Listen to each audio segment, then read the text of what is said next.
प्रगट पसारा नामाचे चिंतन प्रगट पसारा साल ते करा जेथे तेथे सोडविना माझा स्वामी निश्चयेसी प्रतिज्ञा हे दासी केली आम्ही गुणदोष नाही पाहत कीर्तनी गुणदोष नाही पाहत कीर्तनी प्रेमे चक्रपाणी वश होय सोडविना माझा स्वामी निश्चयेसी प्रतिज्ञा हे दासी केली आम्ही तुका म्हणे कटू वाटतो प्रपंच तुका म्हणे कटू वाटतो प्रपंच रोकडे रोमांच कंठ दाटे सोडविना माझा स्वामी निश्चयेसी प्रतिज्ञा हे दासी केली आम्ही विठोबा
नामाचे चिंतन प्रगट पसारा असाल ते करा जेथे तेथे सोडविन माझा स्वामी निश्चयेसी प्रतिज्ञा हे दासी केली आम्ही प्रस्तुत प्रसंगी कीर्तन रूपी सेवेकरिता निवडलेला अभंग जगद्गुरु जगतवंदनीय सर्वांच्या अंतःकरणाचा अधिष्ठान असणारे मौली तुकोबाराय यांचा 4 चरणांचा आणि कलियुगातील सुलभ असणारी साधना जी सहज भगवंतापर्यंत येऊन जाते ती साधना सर्वांच्या समोर प्रगट करणार अशा पद्धतीचा अभंग आहे। या अभंगामध्ये मौली तुकोबाराय आपल्याला काय प्रतिपादन करून सांगतात तत्पूर्वी आपण एकदा संतांना नमन करूया।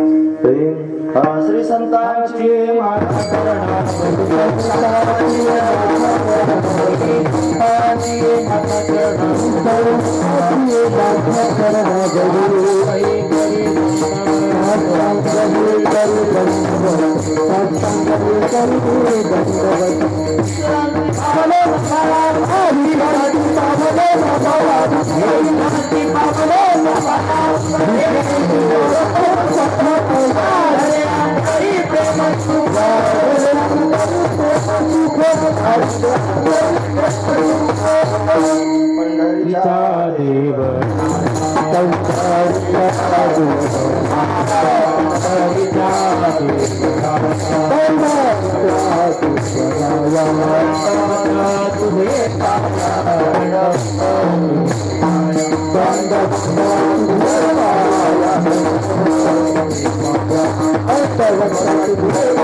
श्री संत विश्रांती पावलो सांभाळा उत्तरी वाढले अंतरी प्रेम सुख नामाचे चिंतन प्रगट पसारा नामाचे चिंतन प्रगट पसारा असाल ते करा जेथे तेथे सोडविना माझा स्वामी निश्चयसी प्रतिज्ञा हे दासी केली आम्ही प्रस्तुत प्रतिवर्षीप्रमाणे याही वर्षी होणारा आपला हा अखंड हरिनाम सप्ताह या सप्ताहातील असणारी ही प्रथम क्रमांकाची भगवंताची कीर्तन रूपी सेवा ही अकारण करुणावरून आले भक्तकाम कल्पद्रुम भगवान पांडुरंग परमात्म्याच्या अथांग करुणेने त्याच्या दयेने आणि या सर्व संयोजक मंडळींच्या माध्यमातून आमच्या वाटेला आलेली आहे. सेवेकरिता निवडलेला अभंग जगद्गुरु तुकोबरायांचा आहे आणि तुकोबरा या अभंगाच्या माध्यमातून नामरूपी साधना वर्णन करून सांगतात. काय सांगतात महाराज? महाराज सांगतात जर भगवंताची प्राप्ती करून घ्यायची असेल भगवंतापर्यंत जायचं असेल तर या कलियुगामध्ये प्रधान असणारं सुलभ असणारं साधन जर काय असेल तर भगवंताचं नामस्मरण. भगवंताच्या नामाचं स्मरण करावं त्याचं चिंतन करावं आणि जिथे असाल तिथे करावं. असं केल्यानं भगवंताची कृपा होईल आणि तो परमात्मा आपल्याला भवबंधनातून सोडवण्याकरिता प्रगट होईल. म्हणून नामाचे चिंतन प्रगट पसारा नामाचं चिंतन सर्वांच्या समोर प्रगट आहे. ते झाकून नाही लपून नाही काही नाही त्याच्यामध्ये कोणत्याही प्रकारचं गौप्य नाही. ते सहज आहे सुलभ आहे प्रगट आहे आणि त्याचा पसारा नाम सर्वांनाच ते माहित आहे. म्हणून अशा पद्धतीने ते नामाचं चिंतन प्रगट आहे ते आपण सर्वांनी करावं. आणि कुठे करावं? हे असाल ते करा जिथे तिथे जिथे असाल तिथे आपण भगवंताचं नामस्मरण करू शकतो. त्याला काळ लागत नाही वेळ लागत नाही. काळ वेळ नाम उच्चारित नाही अशी अवस्था नामचिंतनाची आहे. असं केल्यानं परमात्मा सोडवण्याकरिता येईल. आम्ही दासांनी अशी प्रतिज्ञा केली आहे. सोडविना माझा तुकोबराय म्हणतात. एका एका शब्दात फार विशेष असणारा अर्थ आहे. सोडवण्याकरिता येईल. माझा हे माझा म्हणणं याच्याकरिता सुद्धा मोठे धारिष्ट्य असावं लागतं. सगळेच लोक परमार्थ करतात गोष्ट खरी आहे पण छातीला हात लावून देव माझा म्हणण्याकरिता सुद्धा काही विशेष भावनेनं भगवंताच्या भक्तीत उतरावं लागेल. त्याच्याशिवाय माझा शब्द मुखातून बाहेर पडायचा नाही. तुकोबराय म्हणतात सोडवीन. तो सोडवण्याकरिता येईन. कोण? माझा स्वामी माझा मालक. कोण आहे तुमचा मालक?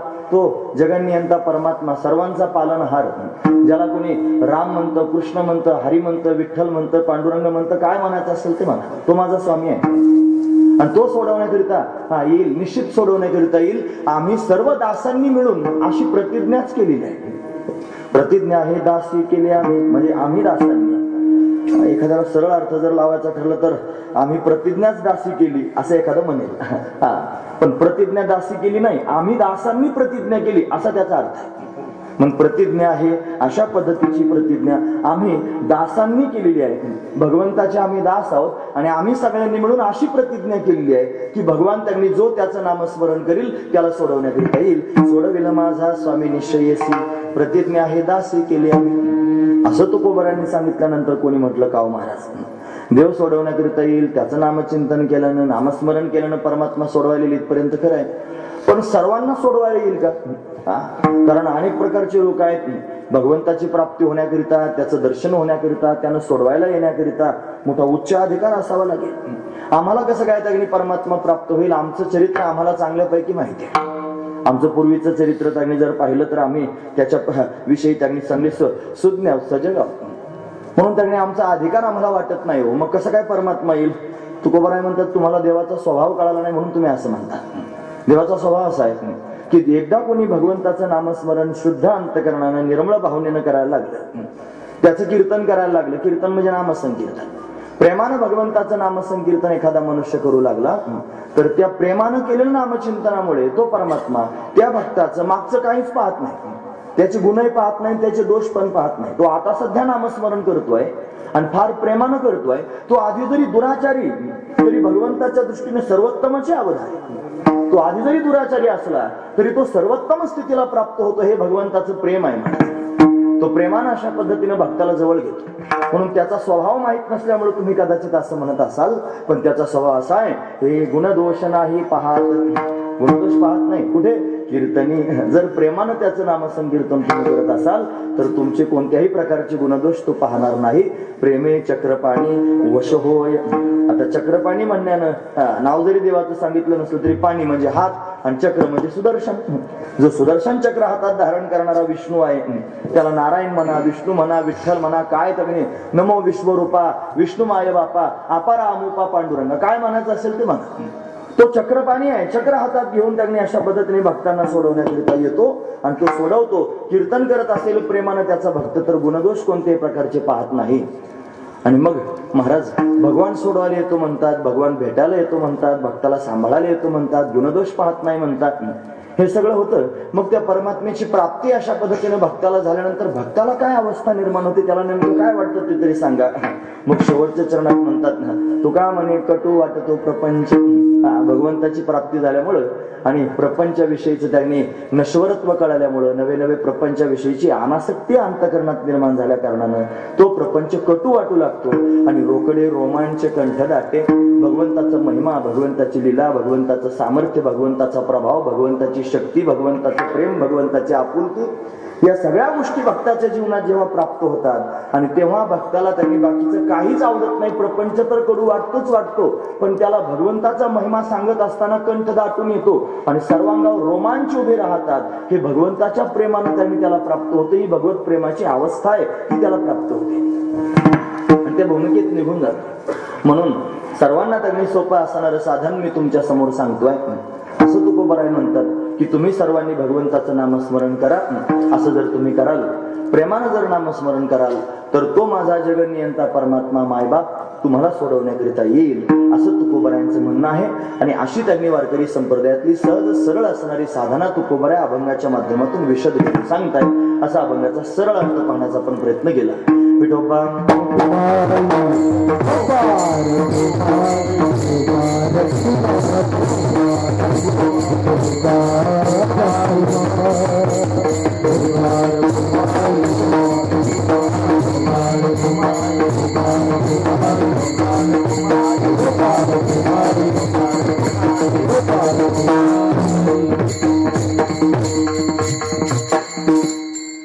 नामाचे चिंतन प्रगट पसारा असाल ते करा जेथे तेथे.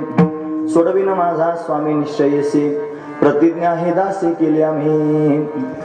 प्रस्तुत प्रतिवर्षी या थापलिंग क्षेत्रावरती भगवान खंडेश्वराच्या समोर आपण हा भव्य दिव्य असणारा सोहळा सप्ताहाचा संपन्न करत असतो. याच्या आधी मला असं वाटतं 2 वेळेला इथे सेवा करायला येण्याचा योग भगवंताच्या कृपेनं प्राप्त झाला. एका वेळेचा अभंग मला आठवत नाही पण एक आठवतोय.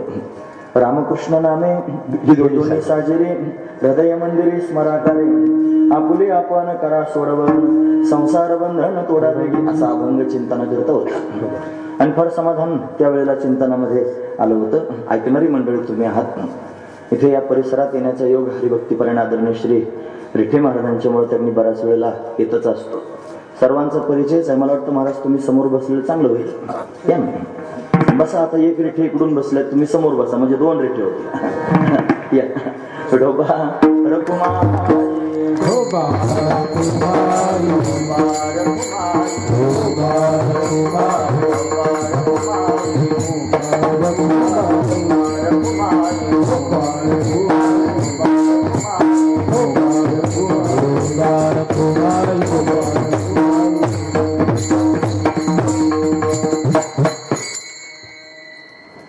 रामकृष्ण नामे हे दोन्ही साजेरी असं म्हणत असताना भगवंताच्या रूपाचं चिंतन होतं. त्याचा अर्थ त्यांनी लावत असताना अभंगाचा, राम आणि कृष्ण हे दोन नावं धारण करून आलेले जे दोन आहेत त्यांची रूप सुंदर आहेत हे सांगण्याचं तात्पर्य. मग तो रूपाचं वर्णन करणारा अभंग आहे.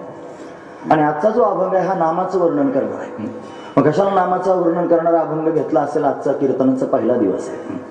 पहिला दिवस म्हटलं की मंगल करावं लागतं. त्याच्यात पुन्हा हे सूरज महाराज आहेत यांनी तो अभंग सुचवलेला गाडीत आता की हा अभंग घ्या. मग गोड असणारा अभंग आहे. मंगल करायचंय. मंगल म्हणजे काय? कोणतंही कार्य आरंभ करत असताना कार्य निर्विघ्नपणे पार पडावं म्हणून मंगल करायचं असतं. 3 प्रकारचं मंगल असतं. तुम्ही बहुश्रुत आहात, सर्वांना बऱ्याच वेळेला ते ऐकायला मिळाले. पहिलं मंगल असतं वस्तुनिर्देशरूप मंगल, दुसरं मंगल असतं नमस्कारात्मक मंगल, आणि तिसरं मंगल असतं आशीर्वादात्मक मंगल. आता सध्या कोरठण खंडोबा या क्षेत्रावरती आणि ज्ञानोबरायांची चरित्रकथा सुरू आहे. आणि त्या चरित्रकथेमध्ये ज्ञानोबरायांचे 3 ग्रंथ पाहायला मिळाले.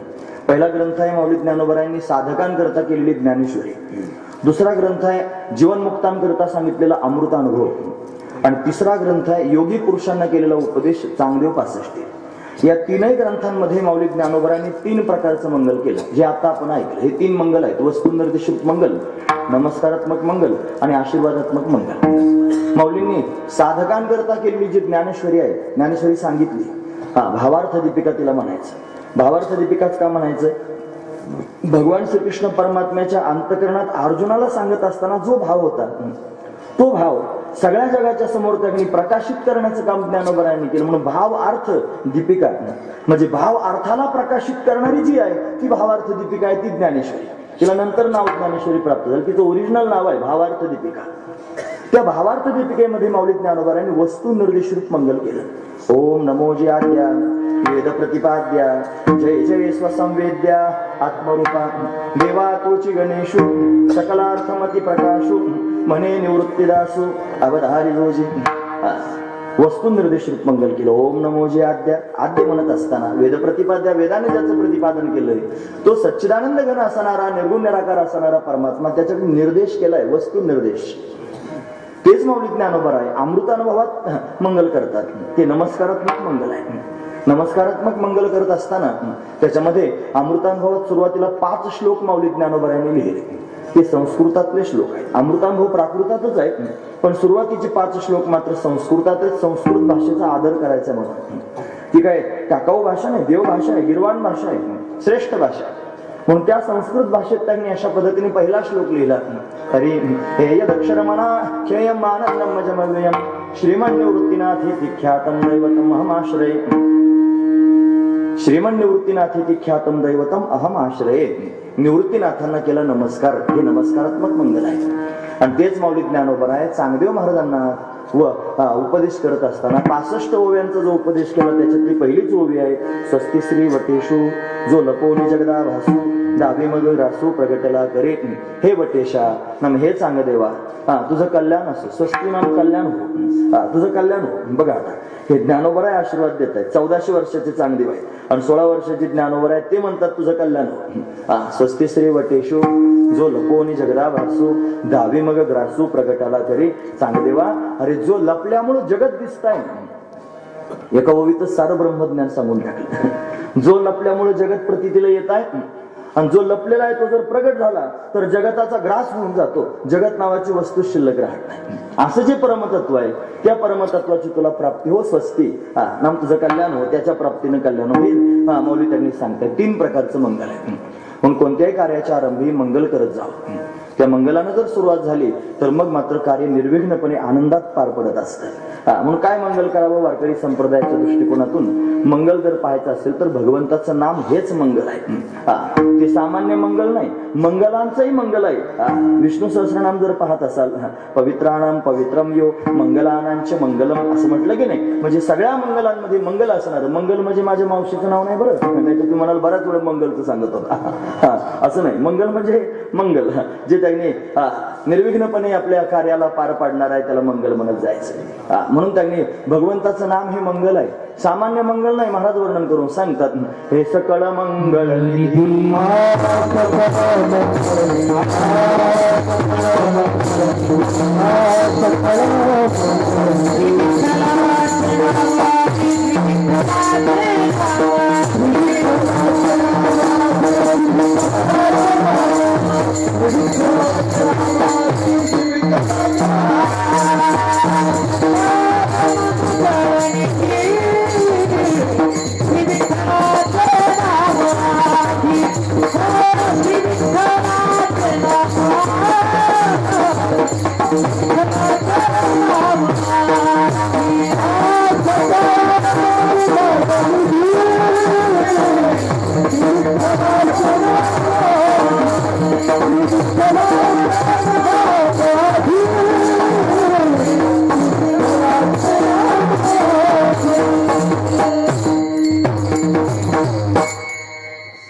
तांबे महाराजांना माहीत झाला तो दोनदा उतरायचा असतं असं.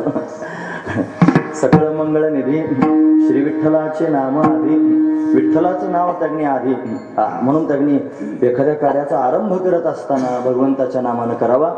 म्हणून त्यांनी आज कार्याचा आरंभ आहे, सप्ताहाचा आरंभ आहे, पण आरंभाला भगवंताचं नाव घ्यावं, पण असं उगीच घेऊ नये महाराज, ते आवडीनं घ्यावं, आदरानं घ्यावं असंही म्हटलं जातं. आरंभिया वडी आदरे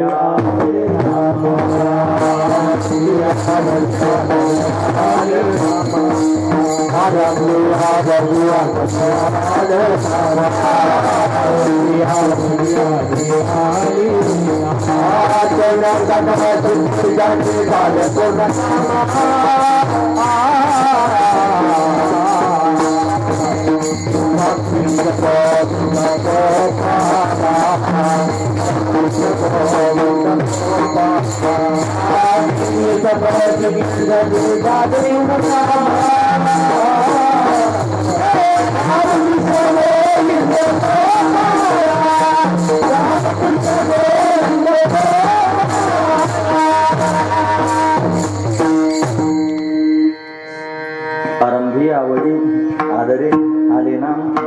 आरंभाला आवडीनं आणि आदरानं भगवंताचं नामचिंतन करत जावं. जेव्हा कधी सप्ताहातल्या पहिल्या दिवसाची सेवा असेल ना, तेव्हा एवढं तुम्हाला दरवेळेला ऐकावंच लागणार, कारण हे कीर्तन करायला क्रमप्राप्त हे सांगितलं पाहिजे त्याला. महत्वाचं आहे महाराज, हे सुद्धा त्याची जबाबदारी आहे. जसं काल्याच्या कीर्तनामध्ये भगवंताचं चरित्र सांगणं ही कीर्तनकाराची जबाबदारी आहे, तसं मंगलाचा अभंग त्यांनी पहिल्या दिवशी घेऊन हे त्यांनी मांडणं त्याची जबाबदारी आहे. पण जबाबदारीने हे मांडण्याचा प्रयत्न निश्चितच सर्वांनी केला पाहिजे. म्हणून भगवंताचं नामचिंतन करायचंय, ते नामचिंतनच गोड आहे महाराज. हे नामच त्यांनी सर्वांचं सार आहे, हे नामच त्यांनी भगवंतापर्यंत घेऊन जाण्याचं साधन आहे. त्यापेक्षा हे नामच परब्रह्म आहे, ते नामच त्यांनी अतिशय श्रेष्ठ आहे. सगळ्यांमध्ये श्रेष्ठ असणारं जर जगात काय असेल तर ते नामच आहे. भगवान विभूती सांगतो की नाही स्वतःचा, त्या विभूतीमध्ये सांगितलं त्यांनी नाम. नाम जप यज्ञ तो परम, बाधू न शके स्नानादी कर्म, नामी पावन धर्माधर्म, नाम परब्रह्म वेदार्थी. म्हणून अशा पद्धतीने नाम हेच परब्रह्म आहे. म्हणून त्यांनी नाम अतिशय श्रेष्ठ आहे. या कलियुगामध्ये आपल्याला जर भगवंतापर्यंत जायचं असेल तर आपण भगवंताच्या नामाचा आश्रय घेतला पाहिजे आणि नामाचा आश्रय घेऊन भगवंतापर्यंत गेलं पाहिजे. सगळ्यात आधी परमार्थ करायला लागलेल्या माणसानं परमार्थ करताना पक्का निश्चय करून परमार्थ करायला सुरुवात केली पाहिजे की या परमार्थाच्या माध्यमातून त्यांनी आता मला भगवंतापर्यंत जायचंय. मला माहिती आहे अनेक साधू संतांकडे पाहिलं, अनेक ऋषीमुनींकडे पाहिलं, मागची अनेक संतांची चरित्र पाहिली, त्या सगळ्या चरित्रांमध्ये बारकाईनं पाहायला मिळालं. महिपती महाराजांनी भक्तिविजय लिहिला की नाही, त्या सगळ्या संतांची चरित्र तुम्ही बघा, त्याच्यामध्ये ह्या सगळ्या गोष्टी पाहायला मिळाल्या की जगन्नियंता परमात्मा, जगाचा मालक असणारा भगवान हा सगळ्या भक्तांना भेटण्याकरिता आला. फक्त भेटण्याकरिता आला असं नाही, या भगवंतानं त्या भक्तांची सगळी सुरलेली कामं, सगळी पडलेली कामं करावी भगवंतानं. स्वतः येऊन त्यांनी भगवंतानं ही सगळी कामं करावी, भक्तांना सांभाळावं. संकटात त्यांनी पडलेल्या भक्ताला सांभाळण्याकरिता कुठंच दिसू नये आणि अचानक प्रगट कोठे न दिसे पाहता उडी घाली आवचिता, असा असणारा हा भगवान आहे, भक्तांना सांभाळण्याकरिता येते. मग हा भगवान जर त्या भक्तांना सांभाळण्याकरिता त्यांनी येत असेल तर तो परमात्मा मला सुद्धा सांभाळण्याकरिता येणारच. आधी हा निश्चय अंतःकरणात असावा. भक्तीला सुरुवात करत असताना, परमार्थाला सुरुवात करत असताना हा निश्चय आपल्या अंतःकरणात पहिला असावा की मला त्यांनी भगवान सांभाळण्याकरिता येणार आहे, मला सुद्धा भगवंताचं दर्शन होणार आहे. हा निश्चय जर पक्का नसेल आणि जन्मभरही परमार्थ करत राहिला तर परमात्म्याचं दर्शन व्हायचं नाही मला. कारण निश्चयाचंच बळ असावं लागतं. निश्चयाचं बळ असलं तर तेच फळाच्या रूपानं प्रगट होतं. निश्चयाचे बळ बळ निश्चय केला पाहिजे. म्हणून इथे बसलेले जेवढी माणसं आहेत ना, सर्वांनी कान उंच करून ऐका आणि याच कीर्तनात निश्चय करा. लगेच बसल्या बसल्या की मी परमार्थ करायला सुरुवात केलेली आहे, माझा परमार्थ भगवंताच्या दर्शनाकरिता आहे आणि भगवान मला भेटणारच आहे, भगवंताचं दर्शन मला होणारच आहे. हा निश्चय जर केला नाही आणि फक्त परमार्थ करत राहिलो तर ती फक्त परमार्थाची क्रिया होईल, ती फक्त परमार्थाची क्रिया होईल.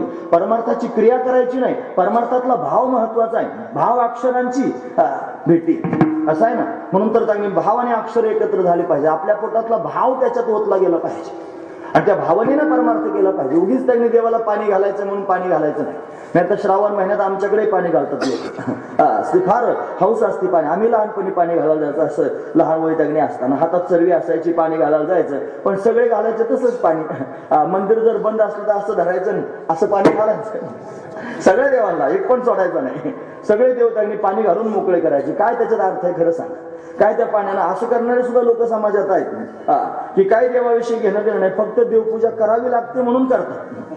करावी लागते, नाही जर केली तर काही पाप लागेल किंवा काहीतरी अपराध होईल, देव रुसेल आणि आपलं काही वाईट करेल म्हणून देवपूजा करणारे फार लोक आहेत. पोळाचा सण तुमच्याकडे असतो ना? कोणता असतो? श्रावणातला की भाद्रपदातला मला माहित नाही, पण आमच्या भागात श्रावणी पोळा असतो. आणि त्या पोळ्याच्या वेळेला त्यांनी गावातल्या सगळे लोक त्यांनी दुकानात गर्दी असते, नारळ विकत घ्यायचे. आणि असे 5-25 नारळ विकत घ्यायचे. कशा करता? गावातल्या प्रत्येक मंदिरात जाऊन नारळ फोडायचं आणि पुन्हा बांधावरच्या देवाला जाऊन फोडायचा. शेतातल्या सगळ्या देवांना नारळ फोडायचे. आता फार श्रद्धेनं फोडत असतील का महाराज ते नारळ? खरं सांगा. ते फक्त फोडतात नारळ, पण श्रद्धेनं नाही, भीतीनं. भीती आहे. जर या वर्षी त्यांनी या पोळ्याच्या वेळेला त्या देवाला नारळ फोडला नाही आणि तो जर देव माझ्यावर रुसला तर रुसल्यानंतर कदाचित माझा अनहित होण्याची दाट शक्यता आहे, म्हणून ते बाकीचं जाऊ द्या, 10-15 रुपये खर्च होते, पण काम मिळतो एकदाच, म्हणून नारळ फोडायचं. म्हणून त्यांनी महाराज करायचं म्हणून परमार्थ करणारी माणसं समाजात फार जास्त पाहायला मिळतात. आणि त्यापेक्षा तू म्हणाला आरोप करतोस की काय? आरोप करीत नाही, रोज हिंडून हेच काम आहे, दुसरं काय काम आहे आम्हाला? पण हेच त्यांनी पाहायचं. आणि मग ते तपासून चाचणी कळते. कोबरामध्ये तुका म्हणे माझं कळते चाचणी आणि बडबडीची वाणी अथवा सत्य. जेवढी माणसं डोळ्यासमोर येतात की मग आता आम्ही मौन धरलेला आहे, आम्ही फक्त खानाखुणा करतो आता सध्या, आपण बाकीचे सगळे लोक बोलतात ना, मग बोलणारा मनुष्य त्यांनी त्याच्या बोलण्यातूनच त्याचा अधिकार काय ते सांगून जातो. त्याच्या बोलण्यातून त्याचा अधिकार कळतो. मानस जाणी जे बोले, त्याचं मानस म्हणजे अंतकरण. त्याच्या बोलण्यावरूनच कळतं की हा किती त्यांनी परमार्थात उतरलेला आहे, वरवर पोहतोय, याला अजून खाली उडी मारलेली आहे की अजून काही बुडी दिलेली आहे, याला खरंच साधना करायची आहे की हा कशाकरिता साधना करतोय ते सुद्धा पाहिलं तरी कळतं मला. जशी चांगली सुगरण असेल ना, ती जर स्वयंपाक करायला लागली तर भाजीत मीठ कमी आहे का जास्त आहे हे तिनं चाखून बघायचं नाही, वासावरूनच तिला कळतं चांगली सुगरण असते ना महाराज. तसं याच्यात एवढं मुरल्यासारखं झालं, आता कोण मनुष्य बोलतोय, तो कोणत्या स्थितीत आहे हे त्याच्या बोलण्यातून सहजच कळतं ना. हा महत्वाचा विचार. म्हणून त्यांनी समाजामध्ये अनेक प्रकारचे लोक परमार्थ करणारे दिसतात. पण या परमार्थ करणाऱ्या लोकांमध्ये 4 प्रकार भक्ती करणाऱ्यांचे गीतेने वर्णन करून सांगितले. गीता म्हणते अर्थ, अर्थार्थी, जिज्ञासू, ज्ञानी, चतुर्विधा भजन्ते माम. असं आहे की नाही? 4 प्रकारचे लोक भजन करतात. हे 4 प्रकारातले हे प्रकार आहेत मला. काही अर्थ आहेत, काही अर्थार्थी आहेत. अर्थ म्हणजे संकट पडल्यानंतर देवाला हाका मारणारे आहेत, अर्थ आहेत. काही अर्थार्थी आहेत, पोट भरण्याकरिता त्यांनी देवाला हाका मारतात. देवा धन पाहिजे, संपत्ती पाहिजे, नाव पाहिजे, वैभव पाहिजे, प्रतिष्ठा पाहिजे, या सगळ्या गोष्टी पाहिजे. त्याच्याकरिता देवाची भक्ती करायचा कार्यक्रम सुरू आहे. जरा स्पष्ट बोलणं होतं काही. आपण आता वस्तुस्थिती सांगतो ना महाराज, ही वस्तुस्थितीच आहे. त्याच्या पुढचा त्यांनी आहे तो जिज्ञासू आहे. त्याला तो जाणावया लागी भजे.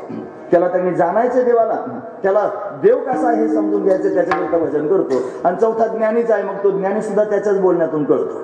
पण हे 4 प्रकारचे लोक समाजामध्ये आहेत. 4 प्रकारचे लोक भगवंताचं भजन करतात.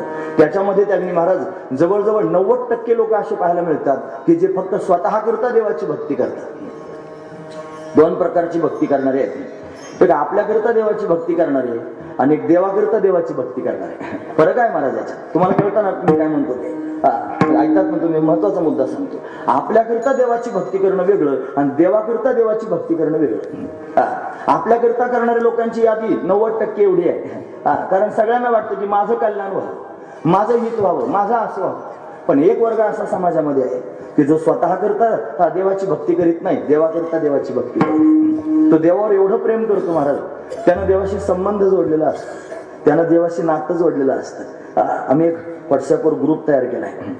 म्हणजे असं सांगू नाही कीर्तनातून, पण तरी सुद्धा एवढे ग्रुप त्याच्यामध्ये आहेत ना की कोण कोण काय काय टाकतं ते पाहून किटून जातं माणूस. त्यापेक्षा ते ऑल क्लिअर केलं की मग चांगलं वाटतं जरा. पण एक ग्रुप असं तयार केलं की दुसऱ्याने त्याचे SMS टाकायचे नाही, मग फक्त आम्हीच टाकायचे. आणि ते टाकून त्यानं वाचलं, त्याच्या मुद्द्याचं त्याला सापडणार त्याच्यामध्ये. त्याच्यात असा एक आज संदेश पाठवला पहाटे. असा संदेश होता की भगवंताच्या प्रेमी भक्त जो असतो तो भगवंताच्या प्रभावाला पाहून भगवंतावर प्रेम करीत नाही, मग भगवंताशी जोडलेल्या नात्याला पाहून भगवंतावर प्रेम करतो. पण भगवंताशी नातं जोडलं पाहिजे, तो खरा प्रेमी भक्त आहे. नाहीतर प्रभाव पाहून भक्ती करणारे बरेच आहेत. देव समर्थ येत असतो, सोडवित असतो, वाचवित असतो, असं त्यागनी महाराज पाहून असं देत असतो असं म्हणून त्याची भक्ती करणारे जे आहेत ते डाऊन लेवलचे आहेत. मग मोक्ष मागणारे असतील तरी सुद्धा फार उंच बोलतोय मी, महत्वाचा मुद्दा सांगतोय. मोक्ष सुद्धा त्याच्यात मोक्ष मागण्याकरिता सुद्धा भक्ती केली जातेच ना महाराज. पण काहीच नको आहे, तू मिल जाय तो मोक्ष नाही मागे, मोक्ष सुद्धा नको आहे, मोक्षाची सुद्धा गरज नाही. त्यापेक्षा तुझ्या भक्तीकरिता मोक्षाची श्रेष्ठ पदे तुच्छ करून टाकली. तो कोबराय स्वतःच वर्णन करून सांगतो, हे मोक्ष पदे तुच्छ केली,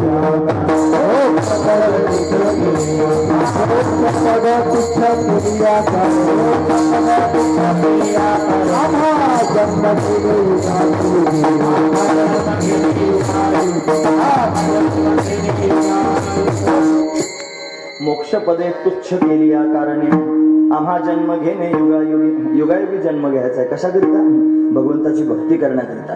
म्हणून एकच प्रक्रिया रोज रोज करून तुम्हाला कंटाळा येत नाही का? बुवा लोकांना तुम्ही टाळच कुटीत राहता. कधीतरी कंटाळा तुम्हाला येत असेल ना, ते मला कंटाळा येत नाही. कंटाळा येतो प्रपंचाचा. कारण प्रपंच नाशवंत नासका पुचकाय, त्याचा वीट येत असतो, भक्तीचा वीट येत नसतो. विटे असे सुख नोहे भक्ती रस, उलट पुढता पुढती आस सेवा. भक्ती अशी आवीत आहे, ही भक्ती करावीशी वाटते आणि भगवंतावर प्रेम करावं असं वाटतं. असा एक वर्ग आहे महाराज. मोक्ष सुद्धा नको म्हणतो, म्हणून भगवंताकरिता भगवंतावर प्रेम केलं पाहिजे. पण आपल्या अंतकरणात जर त्याने महाराज भगवंताविषयीचं प्रेम असेल, भगवंताला प्राप्त करून घ्यायचं असेल, तर त्या परमात्म्याच्या प्राप्तीकरिता आपण साधन केलं पाहिजे, त्या साधनेवर आरूढ झालं पाहिजे. निश्चित आपल्या मनात आपण खात्री करून घेतली पाहिजे की जगाचा मालक मला सुद्धा नक्की भेटेल. या मुद्द्यावर आपण होतो, मला भेटणारच आहे देव, ही त्यांनी पक्की शाश्वती अंतकरणात असावी. ती शाश्वतीच देवापर्यंत घेऊन जाईल. नवे नवे देवाला लाज राखायला यावं लागेल. शब्द माझे नाही, तुकोबराय म्हणतात, काय लाज राखील, देव माझी लाज राखील का, असं म्हणतात की नाही तुकोबराय. म्हणजे देव लाज राखण्याकरिता येईल, हा त्यांच्या पोटातला भाव आहे. विचारतात फक्त सगळ्यांना पुसावेसे ह्याची वाटे, जे जे भेटत अशी देव कृपा करेल, मग काय लाज राखील, लाज राखील का परमात्मा, असं आपल्यालाही वाटलं पाहिजे सारखं. आणि मग आपल्या मनानं सांगितलं पाहिजे या देवाचा स्वभाव असा आहे की हा त्यागनी महाराज कोणाचं काही पाहत नाही, फक्त प्रेम पाहतो, प्रेमानं सांभाळण्याकरिता येतो, मला पण सांभाळण्याकरिता येणार आहे, असा विचार करून चाललं पाहिजे. हा एक मार्ग आहे भगवंतापर्यंत जाण्याचा. हिरवी भगवंतापर्यंत जाण्याचे अनेक मार्ग शास्त्रानं प्रतिपादन करून सांगितले. सगळेच मार्ग सोपे नाहीत महाराज, कठीण कठीण मार्ग आहे. तुम्ही जर निष्काम कर्माच्या माध्यमातून जाण्याचा प्रयत्न करत असाल तर दिसणारा हा संपूर्ण संसार आहे. या संसाराला संसार म्हणजे हा जगताचा असणारा हे संपूर्ण दिसणारं जगत, या जगताला जगत म्हणायचं नाही, या जगताला परमात्मा म्हणायचं.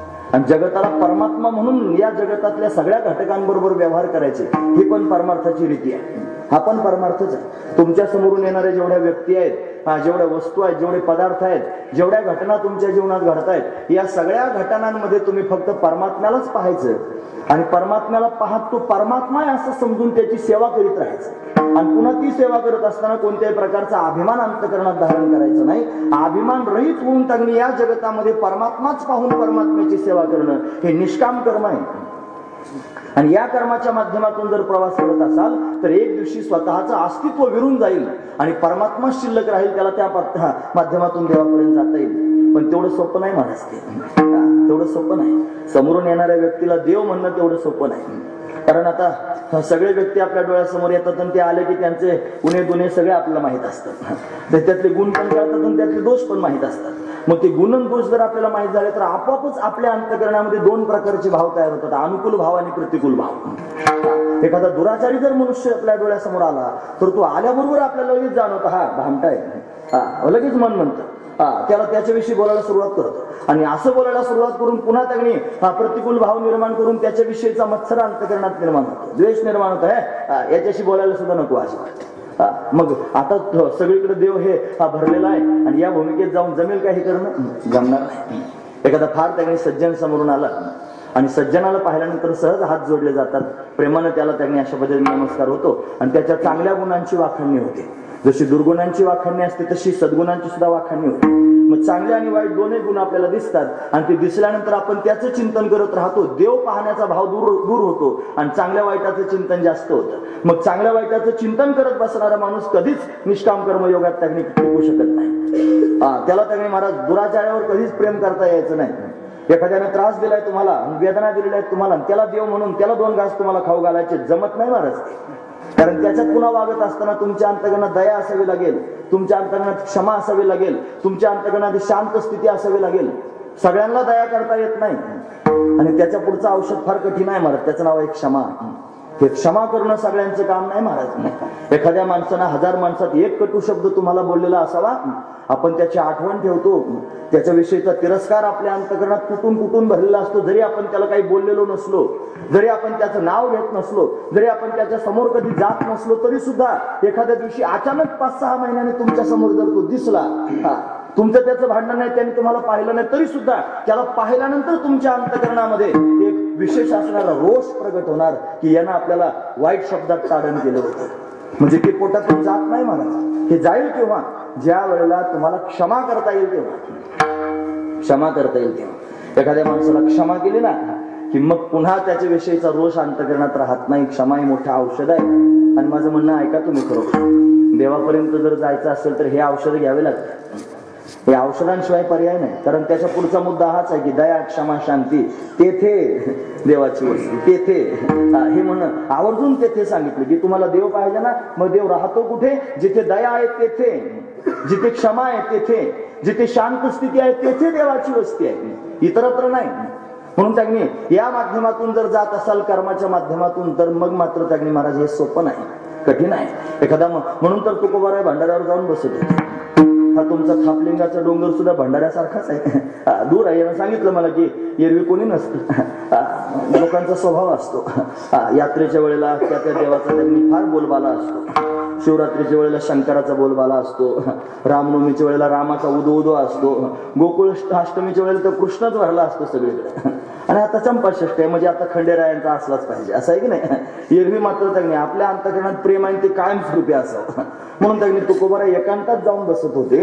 आणि त्या एकांतात का बसत होते त्याचं कारण त्यांनी विशद करून सांगितलं. ते म्हणतात, येणे सुखे रुचे एकांताचा वास, नाही गुण दोष अंगाये. तर या कारणानं मी एकांतात जाऊन बसतोय की कोणाची गुणही पाहायला नको आणि कोणाचे दोषही पाहायला नको. देव झाले अवघे जन, दोष गुण हरपले. दोष गुणच पाहायचं काम ठेवायचं नाही, अशी अंतःकरणाची स्थिती निर्माण व्हावी म्हणून एकांत साधत होते. एकांतीचे सुख दे मज देवा, असं तुकोबाराय देवाला म्हणतात. फार श्रेष्ठ असणारं सुख आहे एकांतातलं सुख. म्हणून त्यांनी कर्म करायचं असेल तर मोजून मापून जपून करावं लागेल, तेव्हा तो कर्मयोग साधेल. तसा साधत नाही. मग तो जर साधत नाही, मग अजून एक योग आहे महाराज. सर्व कणाकणात जीवमात्रांमध्ये भूतमात्रांमध्ये जे जे भेटे भूत ते माने जे भगवंत, हा भक्तियोग निश्चित जाणं माझा तो तर आहेच आहे. पण त्याच्यापेक्षा अजून एक त्यांनी भाव आहे, तो ज्ञान योग आहे. तो श्रेष्ठ योग आहे महाराज. या ज्ञानाच्या माध्यमातून त्यांनी महाराज अधिकार प्राप्त करून घ्यावा. आणि अधिकार प्राप्त झाल्यानंतर त्यांनी महाराज तो परमात्मा संपूर्ण जगताचा अधिष्ठान आहे असं जाणून घ्यावं. आणि शास्त्राचे नियम पाठ करून ठेवावे. शास्त्राचा नियम काय की अध्यस्त पदार्थ अधिष्ठान रूप असतो, हा न्याय आहे. शास्त्राचा न्याय दिसणारं हे जगत हे अध्यस्त आहे आणि परमात्मा त्याचा अधिष्ठान आहे. परमात्मा स्वरूपाच्या अधिष्ठानावर हे जगत त्यांनी अध्यस्त रूपानं प्रतीला आलेलं आहे. मग नियम काय? अध्यस्त पदार्थ अधिष्ठान रूप असतो. या न्यायाने त्यांनी परमात्म्याला ब्रह्मरूपानं जाणावं, सच्चिदानंद रूपाने परमात्मा स्वरूपाला जाणावं, तो निर्गुण निराकार परमात्मा आहे असं परमात्म्याला जाणावं. आणि जाणून त्यांनी हे जगत त्यांनी पाहूच नाही, जगताला स्थानच देऊ नये. जगत नावाची वस्तू त्याच्या डोळ्यासमोर दिसतच नाही. प्रपंच एक झाला होता हे तो समूळ मिथ्या वार्ता, न होईल मागुता कदा कल्पांती घडेना, अशी अवस्था त्याला त्यांनी प्राप्त होत असते. तो दिव्य स्थितीत निघून जातो, ती स्थिती त्याला प्राप्त होत असते. म्हणून त्यांनी ज्ञानाच्या माध्यमातून तिथपर्यंत जाता येतं. पण आता हे असं ज्ञानाचं सांगायला लागलं तरी झापड येते, हे महत्वाचं आहे ना. असं ज्ञानाविषयी थोडं थोडं सांगायला जरी लागलं तरी माणसाला सहज तार येते आणि त्या तारीत त्याने कुठेतरी निघून जातो. मग ते चांगलं कथा ऐकत असताना सुद्धा याच्यात जर मध्ये हे घातलं की मग माणूस म्हणतो आज काहीतरी वेगळंच झालं. पण वस्तुस्थिती हीच आहे, या मुद्द्यावर यावं लागेल आणि ते ज्ञान त्यांनी प्राप्त करावं लागेल. सोपं नाही होते ज्ञान सुद्धा प्राप्त करून घेणं. ते ज्ञान प्राप्त करून घेण्याकरिता सुद्धा सायास आहे. म्हणतात ते ज्ञान म्हणजे वाघ सिंहाच्या दुधासारखं आहे. ते वाघसिंहाचं दूध प्राप्त होतं, पण लोखंडाच्या भांड्यात, जर्मलच्या भांड्यात, कास्याच्या भांड्यात नाही. ते प्राप्त करून घेण्याकरिता चांदीचं भांडं सुद्धा चालत नाही, सोन्याचंच असावं लागेल, पात्र सोन्याचं असावं लागेल. मग सोन्याच्या पात्रात ते थांबतं ते दूध असं म्हणतात. तसं हे ज्ञान सुद्धा त्या वाघसिंहाच्या दुधासारखं आहे. आणि त्याला त्यांनी साठवायचं असेल तर पात्र सोन्याचं बनवलं पाहिजे. पात्र म्हणजे आपली वृत्ती, कारण ज्ञान कुठे आविर्भूत होईल? वृत्तीमध्ये. पण आपण काय केलं पाहिजे? आपली वृत्ती निर्मळ केली पाहिजे, आपली वृत्ती शुद्ध केली पाहिजे. आपल्या वृत्तीमध्ये ज्ञानाचा अधिकार प्राप्त झाला पाहिजे. आणि तो प्राप्त झाला रे झाला आणि तो ज्ञानाचा अधिकारी झाला रे झाला की मग मात्र सहजच त्याला ज्ञानाची स्थिती प्राप्त होती. ऐसी कर्मसाम्य दशा होयची तो विरेशा. तर सद्गुरु हा पैसा भेटायची की तो ज्ञान प्राप्तीचा अधिकारी झाला की सर्वज्ञ ईश्वराला ते कळतं आणि तो ईश्वर स्वतःच गुरु रूपानं प्रगट होतो आणि त्याला ज्ञान देण्याकरिता स्वतः चालत येतो. आपणची देव होय गुरु असे अनेक प्रमाणे पाहता येते. पण तो देव स्वतः ज्ञान देण्याकरिता येतो आणि आल्यानंतर तो ज्ञान सांगतो. पण केव्हा सांगतो? त्याला पण काही नियम सांगितले. यानं जावं लागेल त्याच्या समोर. तो जरी आला तरी त्याला ओळखून त्याची शरणागती तर करावी लागेल की नाही. तो देवगुरु रूपानं आला, संतांच्या रूपानं इथपर्यंत ठीक आहे, मग यानं जावं लागेल. आणि मग माऊली त्यांनी विशेष रूपानं वर्णन करून सांगतात, ते ज्ञान जर प्राप्त करून घ्यायचं असेल, ते ज्ञान पैगा बरवे जरी मनियाथी आणावे तरी संताया भजावे सर्वस्वी से. त्याला भजावं लागेल, नाही तर देरे हरी. पुढचं पाठ आहे त्यांचं पलंगावरी. असं कसा पलंगावरती देईल? त्याला काही सायास आहेत की नाही, त्याला काही प्रयत्न आहेत की नाही. तो गुरु आपल्या जीवनामध्ये येईल, गोष्ट खरी आहे. पण आल्यानंतर आपण काहीतरी केलं पाहिजे ना. गाली संताशी आसने पूजा करी काया वाचा मने एका जनार्दनी जाणे इच्छिले ते पुरवे. म्हणून असं आपणही करण्याची आवश्यकता आहे. म्हणून ते ज्ञान कुठे प्राप्त होत असेल? संतांच्या जवळ. संत तेथे विवेका असण्याची विजय. संतांच्याच जवळ तो विवेक आहे, ते ज्ञान आहे, तेच देऊ शकतात, दुसरं कोणी देऊ शकत नाही. त्यांच्या अंगात बळ आहे महाराज, ते ज्ञान सांगण्याकरिता समर्थ आहे. माऊली ज्ञानोबरांनी श्रीगुरूंचं वर्णन करत असताना तोंड भरून वर्णन केलं. हे नमो विशदबोध विदग्धा विद्यारविंद प्रबोधा पराप्रमेय प्रमदा विलासिया. नमो विशदबोध विदग्धा, बोधाला विशद करण्यामध्ये जे चतुर आहे. नमो विशदबोध विदग्धा विद्यारविंद प्रबोधा. विद्या म्हणजे ज्ञान आणि अरविंद म्हणजे कमळ. ज्ञानरूपी कमळाला जे विकसित करणारे आहेत आणि ते त्यांनी त्या ज्ञानाच्या माध्यमातून परास्थितीच्या पलीकडे असणारी जी दिव्य जीवनमुक्त स्थिती ही प्रमदा आहे, तिच्याबरोबर विलास करणारे आहेत. पराप्रमेय प्रमदा विलासिया असे असणारे श्रीगुरु आहेत. तोंड भरून त्यांचं वर्णन केलं महाराज. ते त्या स्थितीत आहे, त्या स्थितीत आपल्याला घेऊन जाण्याकरिता तयार आहे. ते श्रीगुरु रूपी सूर्य आहेत. आपल्या जीवनात आले रे आले की एका क्षणात सगळं घालून टाकतात महाराज. ते त्यांनी मावळवित विश्वाभासू नवल उदयला चंडांशू अद्वय अब्जिनी विकासो वंदू. आता मावळवित विश्वाभासू, हा विश्वाचा आभास मावळवून टाकतात. हा भौतिक सूर्य उदयाला आला ना की विश्वाला प्रकाशित करतो, जगत दिसायला सुरुवात होते. पण श्रीगुरु रूपी सूर्य, संत रूपी सूर्य आपल्या जीवनामध्ये आला रे आला की त्याच्या उदय होण्यानं त्यांनी दिसणारं जगत नाहीसं होऊन जातं आणि वृत्तीला धार देतात. त्या वृत्तीत ज्ञान प्राप्त होतं, वृत्तीच निवृत्त होऊन जाते. मग जे आधी दिसत होतं ते दिसायचं बंद होतं आणि मग त्याच्या मुखातून सहज शब्द बाहेर पडतात. सहज मी आंधळा गा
सहजमी अंधळा गा निज निराकार पंथे वृत्ती हे निवृत्त झाली.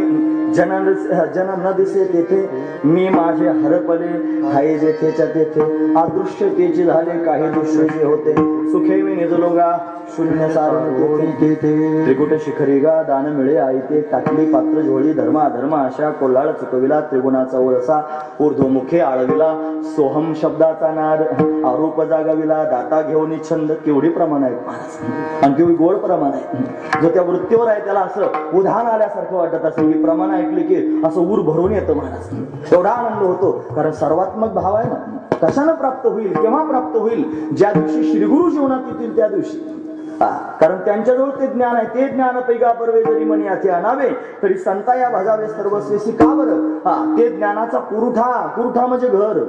ते ज्ञानाचं घर आहे. मग त्या घरात कुठून जायचं. ते तर सेवा हाच दारवंटा. तिथं सेवा करावी लागेल. तो दरवाजा आहे. दारवंटा म्हणजे दरवाजा. ते तर सेवा हाच दारवंटा. मग सेवा केली पाहिजे. कशी केली पाहिजे. तरी तनु मनु जीवे चरणासी लागावे अगरवता करावे दास्य सकळ मग अपेक्षित जे आपुले सांगतील कुशले जेणे अंतःकरण बोधले संकल्पा नाही. अशी अवस्था प्राप्त होईल ज्ञानाच्या माध्यमातून. त्याला दिव्य स्थिती प्राप्त होईल. ते आपल्याला सांगतील वेड्या तुझ्या जवळच आहे. तू फार दूर दूर शोधतोस. तुझ्या जवळच आहे. फक्त तू भ्रमात पडलेला आहेस ना. भ्रमानं तुला विषय गोड लागतात म्हणून जवळच सापडत नाही. आपल्या जवळच आहे.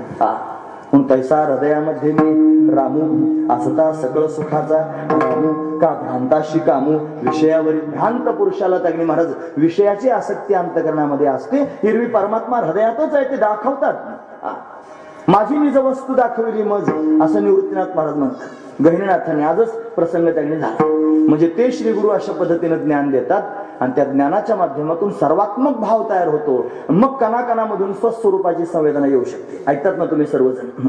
आता ही फक्त ज्ञानाची चर्चा झाली. आधी कर्म सांगितलं. निष्काम कर्म करावं लागतं. माणसात देव पाहायचा भूतमात्रात पाहायचा त्याच्यावर क्रीडा करायची आणि ती करत असताना देव म्हणून त्याच्यावर प्रेम करत त्याने वागायचं. ते माणसांना सहजासहजी जमायचं. म्हणजे मग ज्ञान प्राप्त करून घ्या. ज्ञानाच्या माध्यमातून स्वरूपावर त्याने आरूढ व्हा. आपण हे समजतच नाही. हे असं सांगायला लागलं की डबड्यात खडे घालून खडखड खडखड खडखड वाजवल्यासारखे होते. हे आद्यस्तन अधिष्ठानन ब्रह्मन मायन हे त्यांनी त्यांचा संबंधन फलानन हे जर सांगायला लागलं की लोकांना असं वरून 2-4 हात गेल्यासारखं होतं. हे माणसं कधी ज्ञानापर्यंत जातील महत्वाचा विचार आहे की नाही. मग ज्यांना त्यांनी निष्काम कर्मयोग करता येत नाही, ज्यांना ज्ञानाच्या माध्यमातून जाता येत नाही, ज्यांना योगाच्या माध्यमातून जाता येत नाही. योगानं पण योग चित्तवृत्ती निरोध आहे. म्हणून त्यांनी एकाग्र व्हावं. एका ठिकाणी चित्ताला स्थिर करावं. कोणत्या तरी नाथांची कथा ऐकली होती मी. ते 3 बारे माझ्या ध्यानातून जातं. नवनाथात असा प्रसंग पाहायला मिळाला की त्यांना त्यांनी सांगितलं शिळेकडे पाहायला लावलं होतं. मोठी शिळा होती. त्या शिळेकडेच पाहत राहायचं. दुसरीकडे पाहायचं नाही. मला वाटतं चौरंगीनाथ होते. चौरंगीनाथ. जर त्यांनी तुझं दृष्ट जर नजर दुसरीकडे गेली की शिळच डोक्यात पडेल असं सांगून ठेवलं होतं मला. म्हणजे एकटक त्या शिळेकडे पाहत राहायचं. 12 वर्ष पाहत राहिले. एवढं त्यांनी महाराज काही आडबंगीनाथ होते की नाही त्यांचं सुद्धा असं सांग. खांद्यावर त्यांनी नांगर घेऊन चालले होते असं काहीतरी. थांब मला की थांब नाही तसेच ती गुरुजींनी सांगितलं थांबायचं. आडबंगी ते किती गेलं तरी असं त्यांनी का सांगतात. ही साधना कशा करिता. अरे योग करायचा असला तर हा हठयोग आहे. त्याला त्यांनी हट्ट करावा लागेल आणि हट्टानं एका जागेवर वृत्तीला स्थिर करावं लागेल आणि स्थिर वृत्ती करून तिला अंतर्मुख करून त्यांनी महाराज त्या भगवत स्वरूपामध्ये विलीन करून टाकलं. योग चित्त वृत्ती निरोध हा वृत्तीचा निरोध करून टाकावा लागेल आणि तेव्हा ते साधेल. सामान्य माणसाला कसं काय तो योग जमेल. त्याच्यामध्ये नियम आहे असं नाही. 2 तासाच्या कीर्तनात 84 आसनं करतो आपण. हा महत्वाचा विचार. आसन सिद्ध झालं पाहिजे ना. हा महत्वाचा विचार. 1 तास तरी निदान एका आसनात स्थिर बसता आलं पाहिजे. आसन सिद्ध होईल तरच योग साधेल. असा साधणारच नाही मला. मग तुम्हाला कर्म साधत नाही, तुम्हाला ज्ञान साधत नाही, तुम्हाला योग साधत नाही. ही बाकीची सगळी साधनं त्यांनी साधत नाहीत. मग परमात्म्यापर्यंत जायचं नाही का. परमात्म्याची प्राप्ती करून घ्यायची नाही का. मग कशानं परमात्मा प्राप्त होईल. हे कलियुगच असं आहे. कलियुगाचं महिमान असं आहे की कली नघडे साधन उचित विधी विधान नकळे नघडे सर्वथा. ऐका कलीचे महिमान असत्याशी रिझले जन पापा देती अनुमोदन कळती हिरण संतांचे. असं कलीचं त्यांनी प्रभाव सांगितलं. या कलियुगामध्ये त्यांनी कली दोष निधे राजन भागवतात वर्णन केलं. राजा हा कली दोषांचं निधान आहे. ज्या दिवशी हा कली त्यांनी आला भूमंडलावरती, ज्या दिवशी भगवान निजधामाला निघून गेला त्या दिवशी कलीचं आगमन झालं. यदा मुकुंदो भगवान क्षाम त्यक्त्वा स्वपदं गतः तद्दिनात कली रायात सर्व साधन बाधका. सगळ्या साधनांमध्ये बाधा निर्माण करणारा हा कली आहे. मग कोणतीच साधना होऊ देत नाही, हा कर्म करू देत नाही, हा योग साधू देत नाही, हा ज्ञानार्जन करू देत नाही, त्याच्यात विक्षेप निर्माण करणारा हा कली आहे. मग या कलियुगात भगवंताची प्राप्ती करून घ्यायचीच नाही का? घ्यायची ना म्हणे. कलीला वाईट म्हणू नका, चांगला आहे कली. आता इकडून असंही सांगतात, पुन्हा चांगलाही म्हणता. कसं काय चांगलं म्हणता? चांगलं काय म्हणतात ते सांगा. आधी दोष सांगितला, मग गुण सांगायला लागले. गुण काय सांगितले?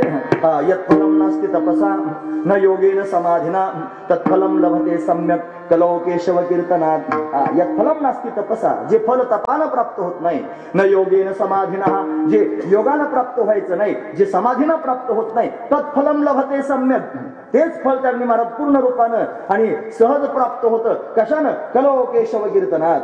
कलियुगामध्ये केशवाच्या कीर्तनानं, भगवंताच्या नामसंकीर्तनानं, भगवंताच्या नामचिंतनानं, आणि तेच फल त्यांनी महाराज अशा पद्धतीने सहज प्राप्त होईल. जे योगानं प्राप्त होईल, जे त्यांनी ज्ञानानं प्राप्त होईल, तेच भगवंताच्या नामानं प्राप्त होईल. पण नाम प्रधान साधन आहे. म्हणून या कलियुगामध्ये नामसंकीर्तन करावं, कलियुगा माझी करावे कीर्तन, तेने नारायण धीर. म्हणजे हे कलियुग भगवंताच्या नामाच्या जीवावर आधारित आहे. गोस्वामीजी वर्णन करून सांगतात, कलियुग केवल नाम आधारा, सुमेरा सुमेर नर उतरहि पारा. कलियुग केवल नाम आधारा, सुमेरा सुमेर नर उतरहि पारा. हे कलियुग त्यांनी भगवंताच्या नामावर आधारित आहे. भगवंताचं नामस्मरण करीत राहा, अनन्य भावाने भगवंताची शरणागती करा, भगवंताला आपलं म्हणा, भगवंताशी नातं जोडा. त्याला मायबाप म्हणा, कृष्ण माझी माता, कृष्ण माझा पिता, बंधू फुलता, कृष्ण माझा, कृष्ण माझा गुरु, कृष्ण माझा तारू, उतरी पहिलं पारू भवन घ्यायचा. असं त्यांनी भगवंताबरोबर संवाद साधत, भगवंताला आपलं म्हणत, भगवंतावर प्रेम करत भगवंताचं नामस्मरण करा. त्या नामस्मरणाच्या प्रभावाने जगन्नियंता परमात्मा कृपा करेल आणि त्याच्या कृपेने त्यांनी सहज भावानं उतरून जाता येईल. हे सामर्थ्य त्यांनी भगवंताच्या नामचिंतनात आहे. म्हणून गोस्वामीचे विशेष रूपाने वर्णन करून सांगतात, केवल नामाधारा, सुमिर सुमिर नर उतरहि पारा. कलियुग केवल नामाधारा, केवल नामाधारा, सुमिर नर उतरहि पारा. कलियुग केवल नामाधारा, सुमिर सुमिर नर उतरहि पारा. श्री राम जय राम जय जय राम, श्री राम जय राम जय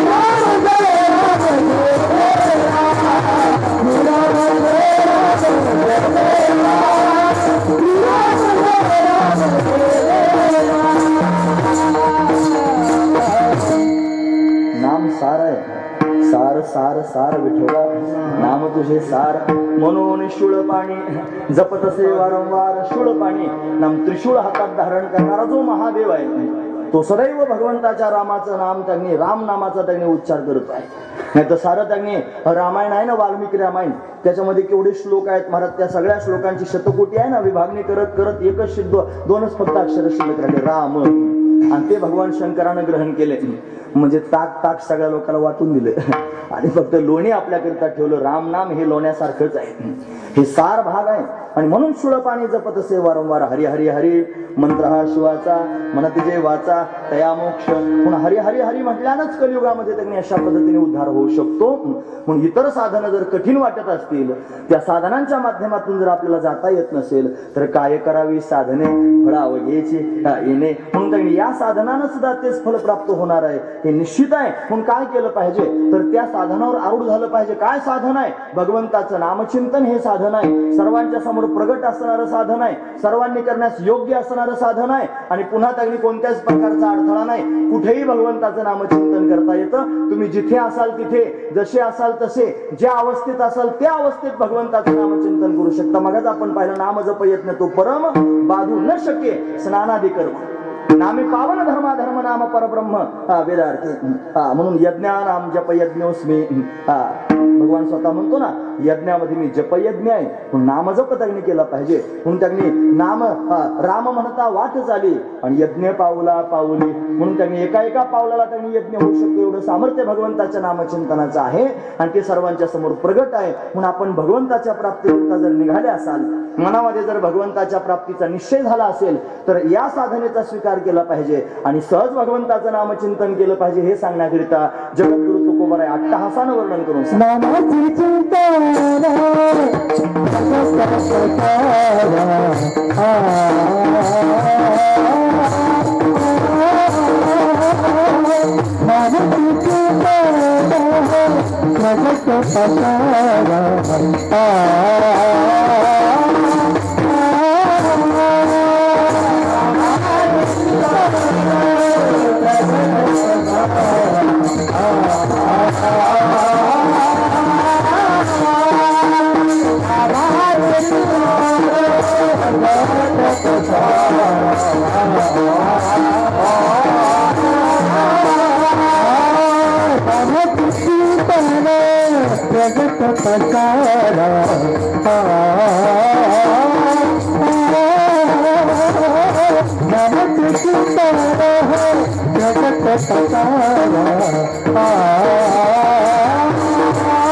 प्रगट पसारा असाल ते करा जेथे ते सुलभ आहे ना साधन सोपं साधन आहे. या कलियुगामध्ये सोपं साधन सांगितलं भगवंताचं नाम. या नामाच्या बळावर त्यांनी नामाची आबळे न देऊ सर्वथा कळी काळाचे माथा सोटे मारू म्हणजे सावता बाबा वर्णन करून सांगतात. सोटे मारू म्हणजे पायातल्या खडाव पायातले जोडे आहेत ना ते त्यांनी कळी काळाच्या डोक्यात मारण्याचं सामर्थ्य आमच्या अंगात आहे. कशाच्या बळावर? नामाच्या बळावर. म्हणून त्यांनी नाम हे प्रधान असणारं साधन आहे. कोणतं नाम जपावं सांगा ना महाराज. तुम्ही म्हणता प्रगट पसारा. हे बघा ज्याला ज्याला जीवनामध्ये जशी जशा पद्धतीने श्रीगुरु प्राप्त झाले असते. काही भगवान शंकराची उपासना करणारे असतील ते म्हणतील म्हणा ओम नमः शिवाय. काही त्याने वारकरी बाबा असतील ते म्हणतील म्हणा रामकृष्ण हरे विठ्ठल केशवा मंत्र हा जपावा सर्व काळ. कुणी आणखी त्याने ओम नमः भगवते वासुदेवाय सांगेल. काही जपणारे मंत्र सांगतील आणि काही आजपा मंत्र सांगतील. ते भगवंताचं नाम सांगतील ते म्हणतील हे जपा. काही म्हणतील त्यांनी मला जपायचं नाही ते चालूच आहे त्याच्यावर फक्त लक्ष देऊन राहायचं. महत्वाचा विचार आहे. नामाला प्राधान्य द्यायचं ना. मग फक्त नामजप त्यांनी केला पाहिजे आणि तो करत असताना नामाच्या ठिकाणी एकनिष्ठ राहून नामजप केला पाहिजे. हा त्यातला भाव आहे महाराज. म्हणून त्यांनी अशा पद्धतीने भगवंताचं नामचिंतन करावं आणि अनन्य भावनेनं जर नामचिंतन आपण भगवंताचं केलं तर काय होईल. सगळ्यांना ज्याची भीती आहे ती भीती भगवान निवृत्त करेल. कशाची भीती आहे? सर्वांना भीती आहे. त्यांनी महाराज काळाची भीती सर्वांच्या डोक्यावर. सगळ्यात मोठं भय कोणाचं असेल तर काळाचं. सगळ्यात मोठं भय कोणाचं असेल? मृत्यूचं.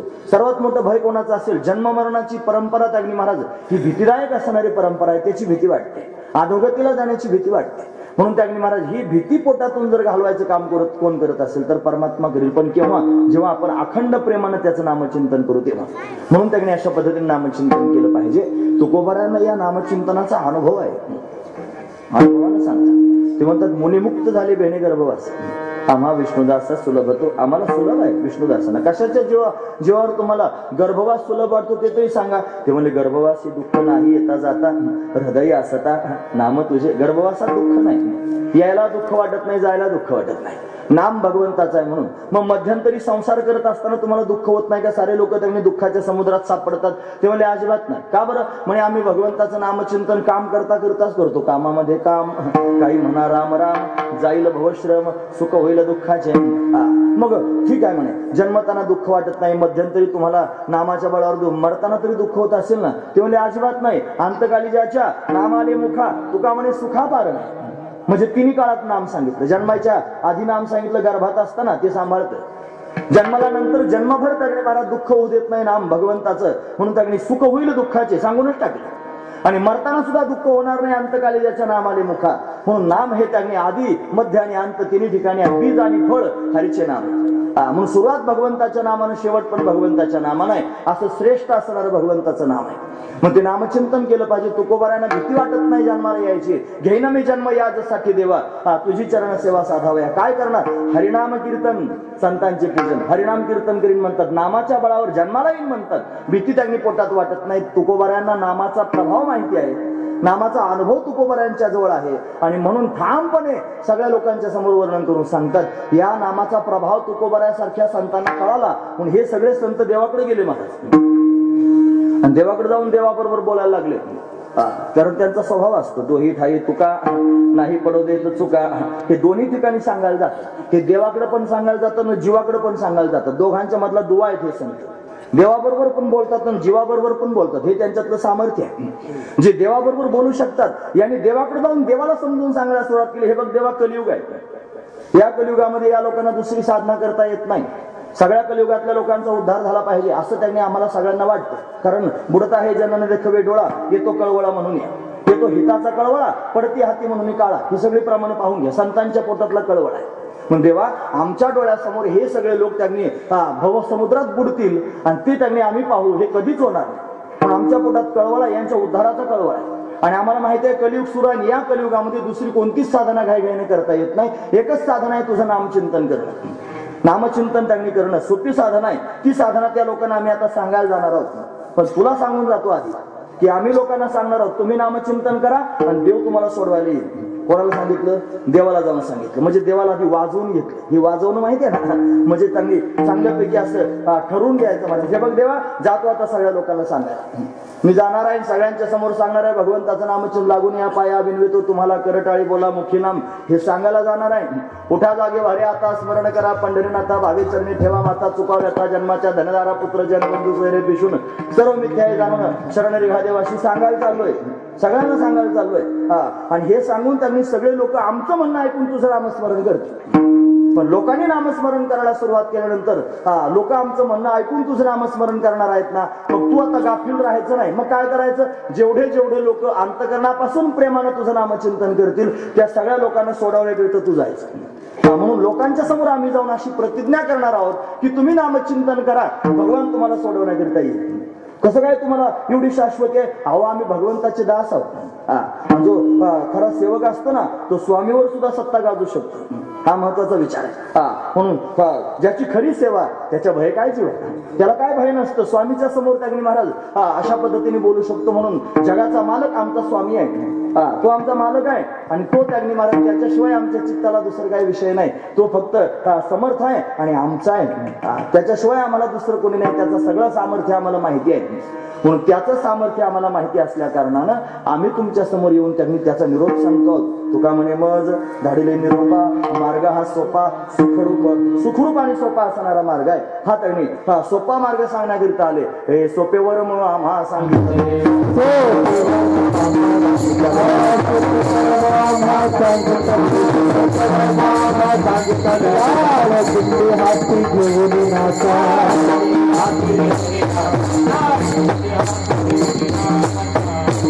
अतिशय सोपं वर्म आहे भगवंताच्या प्राप्तीचं, की हातात त्यांनी टाळ घ्यावा, दिंडी म्हणजे विना पताक घ्यावी आणि भगवंताच्या नामात घोष करून त्यांनी नाचावं. हे नाचल्यानं परमात्म्याला त्यांनी दया येईल आणि तो परमात्मा भवसागर सोडवण्याकरिता येईल. म्हणून त्यांनी तो परमात्माच आमचा आहे, आता दुसरा आम्हाला कोणी राहिलं नाही. म्हणून आम्ही त्याची आहोत. म्हणून त्याच्या बळावर तुम्हाला आश्वासन देतो. त्याच्या बळावर आम्ही तुम्हाला शाश्वती देतो की तुम्ही बिनधास्त आमच्या शब्दावर विश्वास ठेवा. तो परमात्मा तुम्हाला सोडवायला येईल. म्हणून तुकोबाराय भगवंताला असं सांगून सगळ्या लोकांच्या समोर आले. आणि येऊन पुन्हा लोकांना सांगायला लागले की तुम्ही नामाचं चिंतन करा, असाल ते करा, जिथे जिथे असाल तिथं भगवंताचं नामचिंतन करा. यानं काय होईल मग? त्यांनी छातीला हात लावून सांगितलं, सोडवीन. मी ज्याचा दास आहे ना, आम्ही ज्याचे दास, त्याचा पंढरीवास तो परमात्मा, तो त्यांनी माझा आहे, तो माझा स्वामी आहे. मी त्याच्याशी बोलून आलेलो आहे. तुम्ही जर त्याचं नामस्मरण कराल तर सोडवीन माझा स्वामी निश्चयच. माझा स्वामी तुम्हाला भवबंधनातून निश्चित सोडून देईल. तो त्यांनी त्याच्या धामाला घेऊन जाईल, स्वरूपाची प्राप्ती करून देईल. हे सामर्थ्य त्याच्यात आहे. म्हणून आम्ही दासांनी त्याच्या समोर अशी प्रतिज्ञाच केली आहे. प्रतिज्ञापूर्वक त्यांनी त्याला पण सांगून आलो आणि तुमच्या समोर पण सांगतो. दोन्ही ठिकाणी आम्ही चुकत नाही, दोघांना पण सांगण्याकरिता आलो. प्रतिज्ञा आहे दासी, आम्ही दासांनी ही प्रतिज्ञाच केलेली आहे की भगवान तुम्हाला सोडवण्याकरिता येईल. हेच तुकोबराय वर्णन करून सांगतात.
जर तुम्ही नामाचं चिंतन जिथे असाल तिथे करत राहाल तर परिणाम काय होईल? सोडवीन माझा स्वामी, माझा स्वामी सोडवीन, निश्चयानं सोडवीन. म्हणून त्याला सोडवायला यावंच लागेल. का तर आम्ही दासांनी अशी प्रतिज्ञा केलेली आहे म्हणून. दास्यत्व भाव आहे तो कोबऱ्यांच्या अंतकरणात. भगवंताच्या समोर मध्यस्थी त्यांनी करतायत. दोघांच्या मधला दुवा आहेत महाराज हे संत. जशी त्यांनी विभीषणाची प्रभू रामचंद्रांची भेट घालून देण्याकरिता हनुमंतराय मध्यस्थी होते की नाही, हा दुवा आहे मध्यस्थी असणारा दुवा.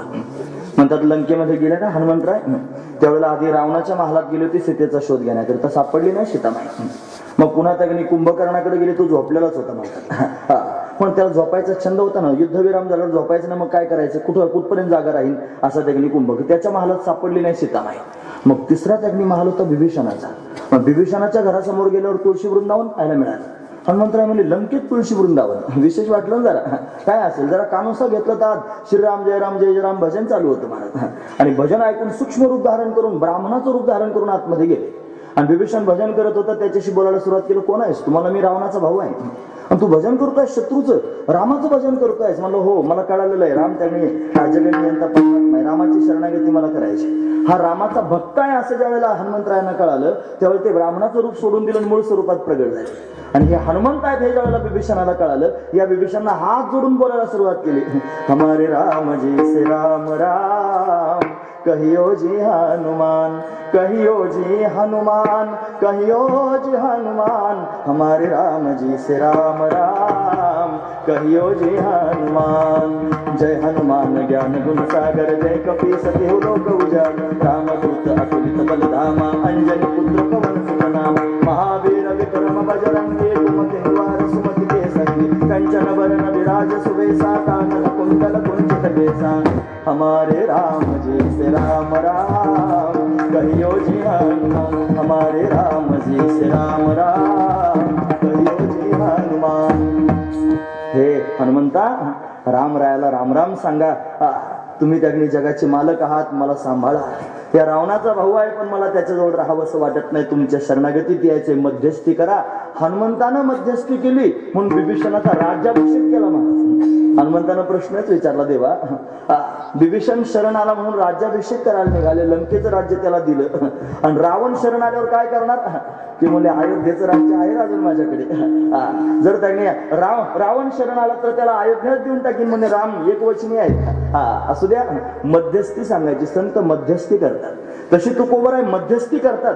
आणि सगळ्या जगाला त्यांनी महाराज श्रेष्ठ असणारी साधना भगवंताच्या नामचिंतनाची सांगितली आणि प्रतिज्ञापूर्वक सांगितली. प्रतिज्ञा हे दासी केली आम्ही दासांनी प्रतिज्ञा केली. हा भाव आहे, हा दास्य भाव आहे बरं.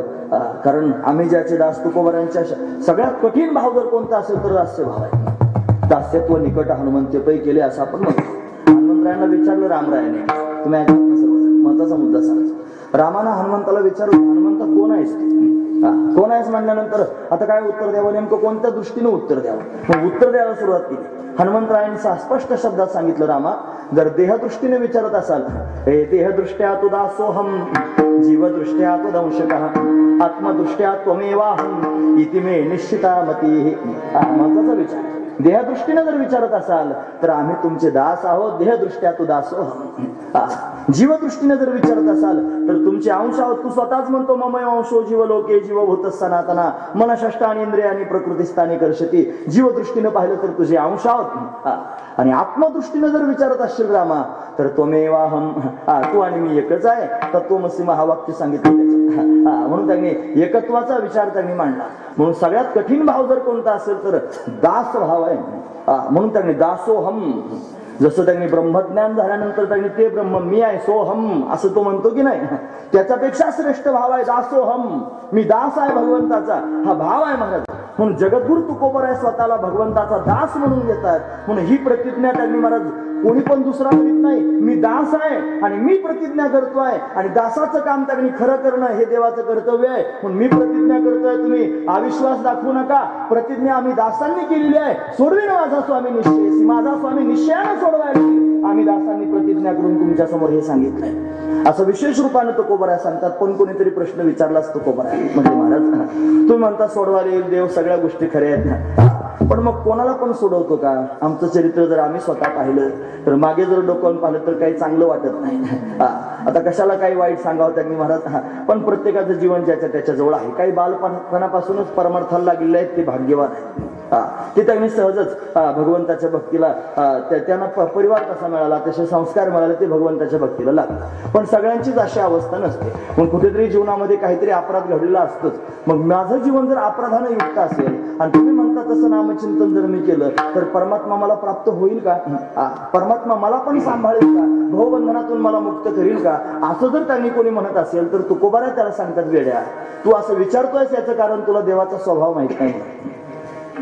बऱ्याच वेळा देवाचा स्वभाव कळून घेतला पाहिजे. परमार्थ करत असताना, संसार करताना स्वभाव गरजेचा असतो. पती पत्नीचा संसार जर सुखाचा व्हावा असं वाटत असेल तर पतीला पत्नीचा स्वभाव कळायला पाहिजे, पत्नीला पतीचा स्वभाव कळायला पाहिजे. आणि दोघांनी एकमेकाच्या स्वभावाला जाणून वागायला जर सुरुवात केली तर भांडण व्हायचं नाही, संसार सुखाचा होईल. मग संसारात जर एकमेकाचा स्वभाव पाहून वागावं लागतं तर परमार्थ करत असताना स्वभाव पाहायला नको का? आपला स्वभाव देवाला सगळ्याच माहिती आहे महाराज. आपलाच काय, आपल्या बापाचा पण माहिती आहे. सगळ्यांचं त्याला, कारण सगळी त्याचीच लेकरं, सगळे माहिती आहेत मला त्याला कोण कसं आहे. तुम्ही सगळे पाहायला लागले तिकडे 9:15 वाजले म्हणून. विठोबा रखुमा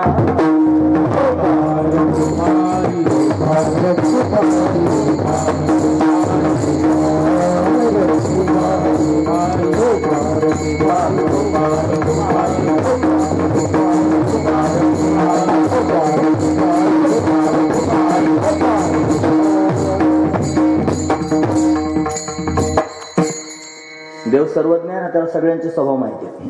त्याला माझा स्वभाव माहिती, माझ्या बापाचं माहिती, त्याच्या बापाचं माहित होता. सगळ्यांचं, माझी सारी खानदान त्याला माहिती आहे, काय जिन्साचे लोक आहेत म्हणून. महत्वाचा विचार सांगतो, कारण देव सर्वज्ञ आहे ना माझा, त्याला सगळ्या गोष्टी कळतात. त्याला आपला स्वभाव माहिती आहे, पण आपल्याला सुद्धा त्याचा स्वभाव माहित असला पाहिजे, हे जास्त महत्वाचं आहे. मग काय त्याचा स्वभाव आहे? त्याचा स्वभाव असा आहे, भागवतात असा एक प्रसंग आला बरं महाराज. म्हणजे ज्यावेळेला त्यांनी भगवंतानं वामन रूप धारण केलं म्हणतात आणि दैत्यांना मारण्याकरिता मदत केली, त्यावेळी राजानं प्रश्न विचारला, म्हणजे महाराज हा देव असं का करतो? हे देव आणि दैत्य जर भगवंताचेच लेकर आहेत तरी विषमता देवाजवळ का दिसते? जो त्यांनी दैत्यांना मारतोय, देवतांची बाजू घेऊन मारतोय, असं भगवान का करतो? शुकाचार्याने हसून राजाला सांगायला सुरुवात केली, राजा तुला भगवंताचा स्वभाव माहित नाही. काय स्वभाव आहे देवाचा? यानं प्रेमानं ज्याला जवळ घेतलं त्याचाही उद्धार करतो, आणि हा कोपून ज्याला मारतो त्याचाही उद्धार करतो.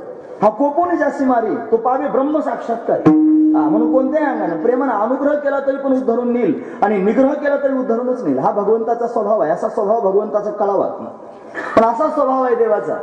मागचा जरी त्यांनी दुराचारी असला, तुमचं चरित्र मागचं खराब जरी असलं तरी सुद्धा तुम्ही जर आज सावध होऊन भगवंताच्या भजनाला लागले, तुकोबार म्हणतात सावध झालो हरीच्या आलो जागरण. सावध होऊन जर त्यांनी भजना, सावध होऊन भजनी लागा देव कराय काय वर. हा सावध शब्द तिथंच आहे. उठा सावध व्हारे आता, उठा जागे व्हारे आता, किंवा उठा जागा पाठी भय आले मोठे, असं त्यांनी सांगतात. जागे व्हा, सावध व्हा, भय मोठा आलेला आहे, भगवंताला शरण जा असं सांगतात. म्हणून त्यांनी आजपर्यंत काय असेल ते झालं परत. एक प्रमाण ते गाथ्यातलं नाही असं वाटतं मला, माथ्यातलं असावं.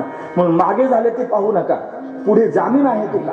हा क्षेपक अभंग असावा, गाथ्यात काय पाहायला भेटत नाही. आपण जामीन आहे म्हणतात. जामीन अजून एक सांगू प्रमाण असं गोस्वामीजींचं प्रमाण आहे. ते म्हणतात परधन मिट्टी समज आणिये. परत ऐका बरं, परधन मिट्टी समज आणिये, परस्त्री मातू समान. दुसऱ्याचं धन मातीसारखं समजावं आणि दुसऱ्याची स्त्री ही आईसारखी समजावी, अशी भावना अंतकरणात निर्माण झाली. आणि अशी भावना होऊन जर देव भेटत नसेल, परधन मिट्टी समज आणिये, परस्त्री मातू समान, फिर भी हरी न मिले तो तुलसीदास जमान. जामीन आहेत म्हणतात. म्हणून तुमच्या पोटातली भावना फक्त एवढीच करा, दुसऱ्याचं धन तुम्हाला माती वाटावं आणि दुसऱ्याची स्त्री तुम्हाला आई वाटावी. एवढं पथ्य जरी परमार्थात पाळलं तरी भगवान प्राप्त होईल. साधने तरी हीच दोन्ही, तरी कोणी साधील परद्रव्य परनारी याचा धरी विटाळ. दोन साधनं सांगितली, दुसऱ्याचं धन आणि दुसऱ्याची स्त्री याचा विटाळ धरावा. ही साधनं येत आहे. साधनं जर जीवनात केली तर असं त्यांनी होऊ शकतं. म्हणून या साधनेवर आरूढ झालं पाहिजे. असू द्या मागचं काही असू द्या चरित्र, पण आज जर आपण सगळं विसरून भगवंताच्या भजनाला लागलो तर मग मात्र त्याने पुढे भगवान स्वीकारणारच आहे. का? कारण अंतकरणापासून प्रेमाने जो नामस्मरण करत असतो भगवान त्याचे कोणत्याही प्रकारचे गुणदोष पाहत नाही. हा देवाचा स्वभाव आहे. तो स्वभाव वर्णन करून सांगा. गुणदोष नाही पाहत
Oh,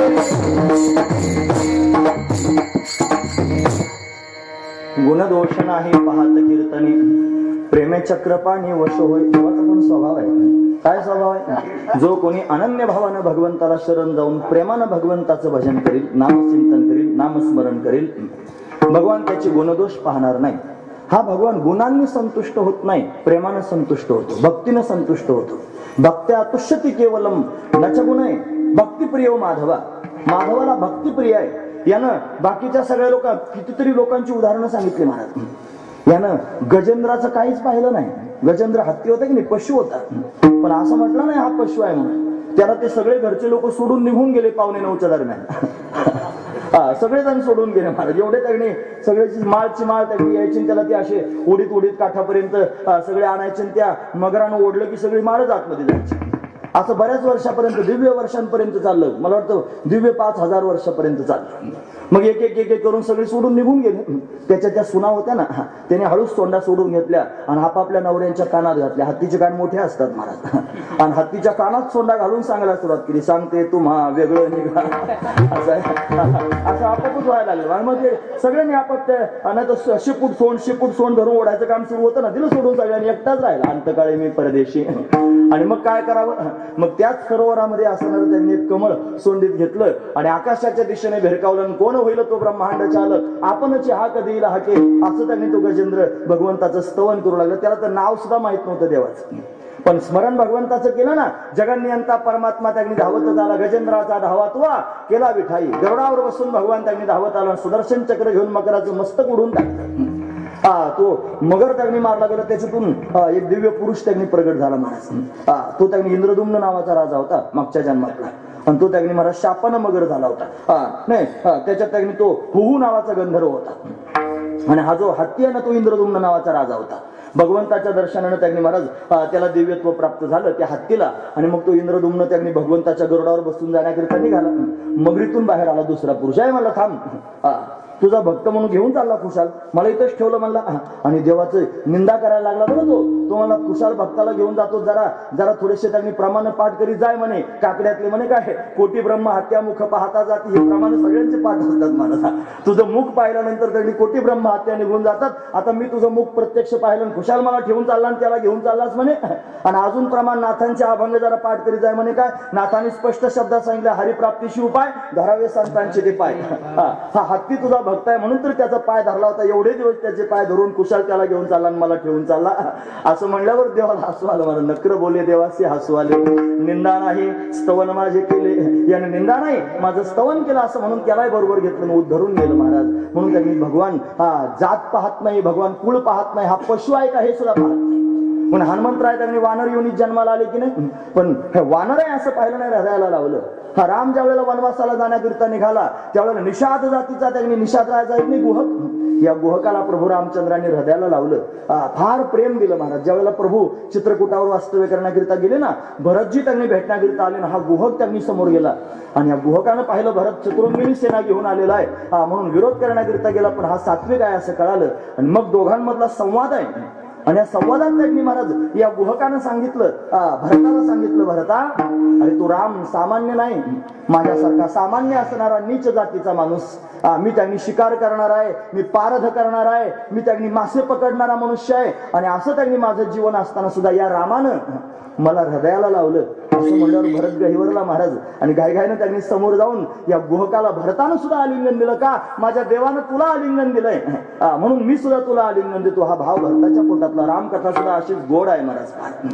पण या देवानं त्यांनी हा गुहक आहे असं पाहिलं नाही. ती शबरी त्यांनी भिल्ल जातीची त्यांनी होती, तिची उष्टे बोरं या रामानं त्यांनी खाल्ले. मला सगळ्या कथा सांगायच्या नाहीत, फक्त आठवण करून देतो आहे. गुणदोष नाही पाहत कीर्तन हे सांगण्याकरता. तिनं जन्मभर राम राम राम राम म्हटलं तर तिची बोरच त्यांनी उष्टे बियाण सगळं खाऊन टाकले या रामानं. फार मोठं उदाहरण सांगतो राम नामाच्या प्रभावानं जीवन बदललेलं. ते म्हणजे वाल्मिक ऋषींचा पूर्वीचा वाल्याच होता ना, आधी जरी दुराचारी, यानं राम सुद्धा म्हणता येत नव्हतं. मराम राम राम राम, मग ते रामावर आलं.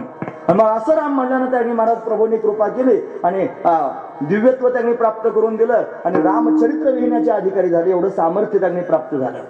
एवढा त्यांनी महिमा भगवंताचा आहे. भगवान गुणदोष पाहत नाही, भगवान फार प्रेम देतो. म्हणून त्यांनी गुणदोष नाही पाहत कीर्तनी, फक्त कीर्तन केलं पाहिजे ते नाम संकीर्तन. अनेक प्रकारचे कीर्तन आहेत, गुण संकीर्तन, लीला संकीर्तन, क्रीडा संकीर्तन, स्वरूप संकीर्तन. आणि त्या सगळ्यांमध्ये सोपं संकीर्तन काय असेल तर नाम संकीर्तन. नाम संकीर्तन साधन पै सोपे आणि जळतील पापे जन्मांतरीचे. म्हणून नाम संकीर्तनाचा पुरस्कार वैष्णवांनी केला. नाम संकीर्तन वैष्णवांची जोडी आणि पापे अनंत कोडी गेली त्यांची.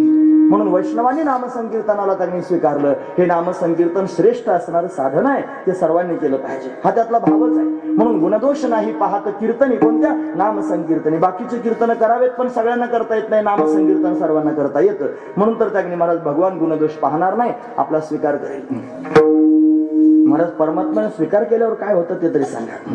तुम्हाला अनुभव आहे, तर तुम्ही नामाचा अनुभव सांगता, तुम्ही परमार्थातले सगळे अनुभव सांगता. तुम्ही म्हणता हे त्यांनी बाकीचे सगळे साधनं त्यांनी जे फळ प्राप्त होतं तेच नामानं प्राप्त होतं हे तुम्ही सांगितलं. मग अनुभव पण काहीतरी असेल ना, फलाचाही विचार केला पाहिजे ना. मग काहीतरी अनुभव सांगा ना, काय त्यांनी होत असतं भगवंताच्या प्राप्तीनं. अरे काय होत नाही ते सांगा भगवंताच्या प्राप्तीनं. ज्याच्या जीवनामध्ये भगवंताची प्राप्ती झाली त्याच्या दृष्टिकोनातून त्याने महाराज बाकीच्या सगळ्याच लोकांचे डिमांड संपून जात. जन तन धन केले तृणही समान. जन म्हणजे लोकांना किंमत राहत नाही, त्या लोकांमध्ये देव भरलेला दिसतो. लोक म्हणून, व्यक्ती म्हणून कोणावर प्रेम करीत नाही.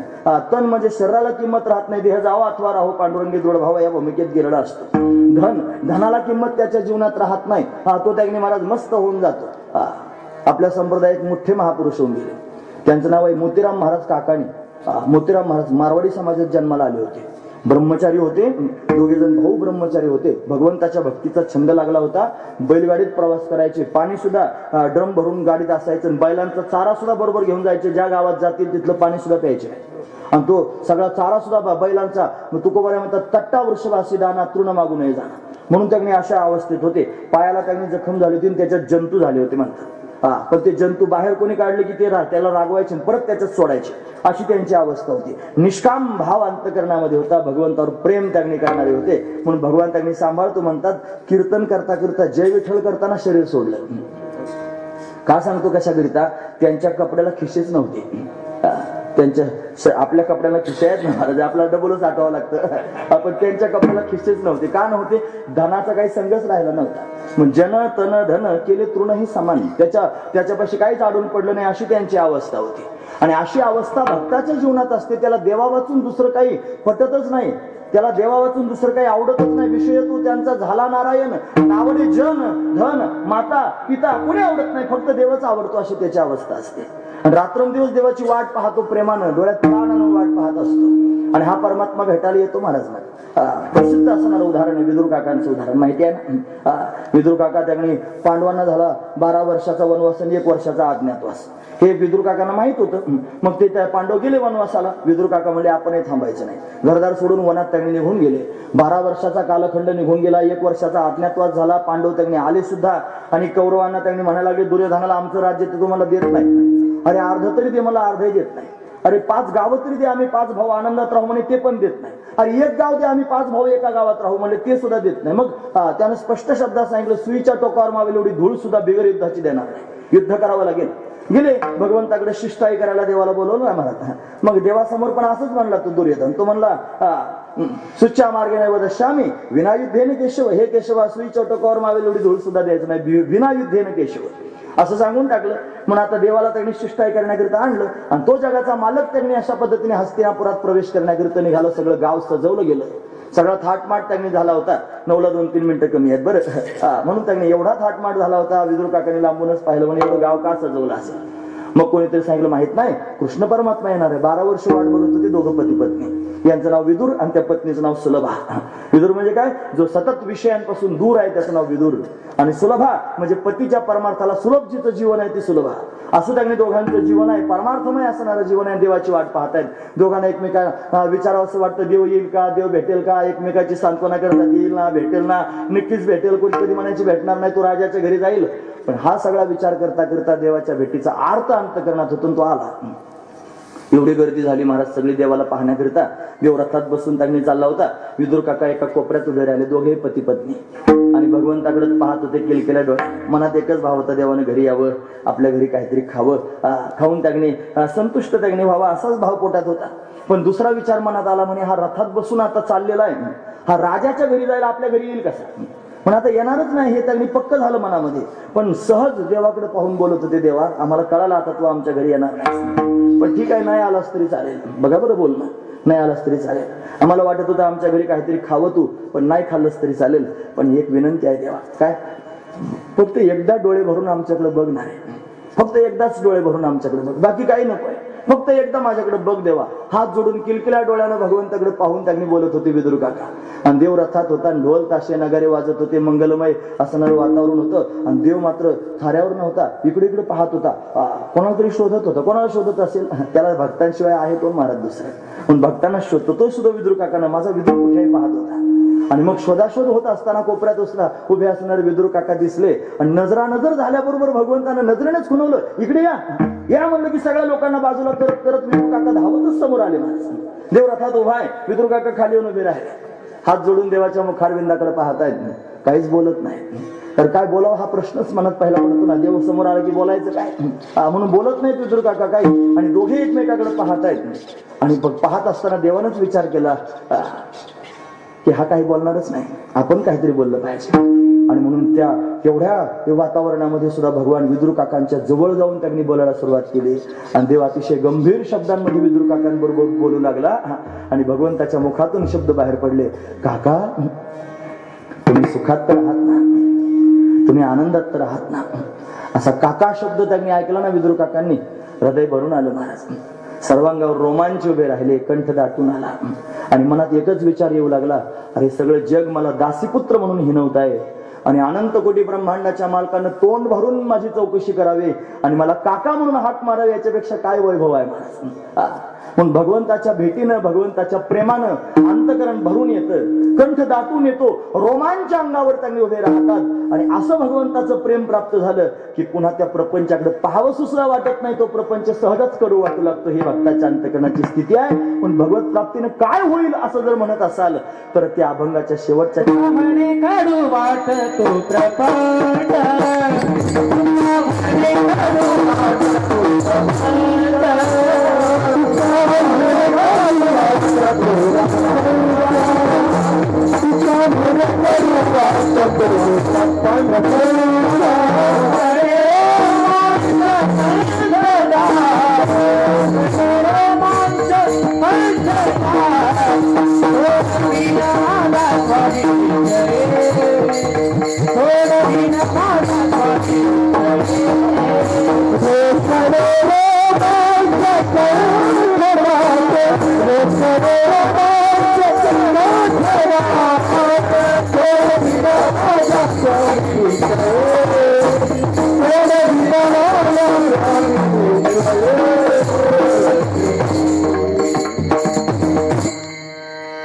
तुका म्हणे कटू वाटतो प्रपंच, रोकडे रोमांच कंठदाटे, दिव्य अवस्था प्राप्त होते.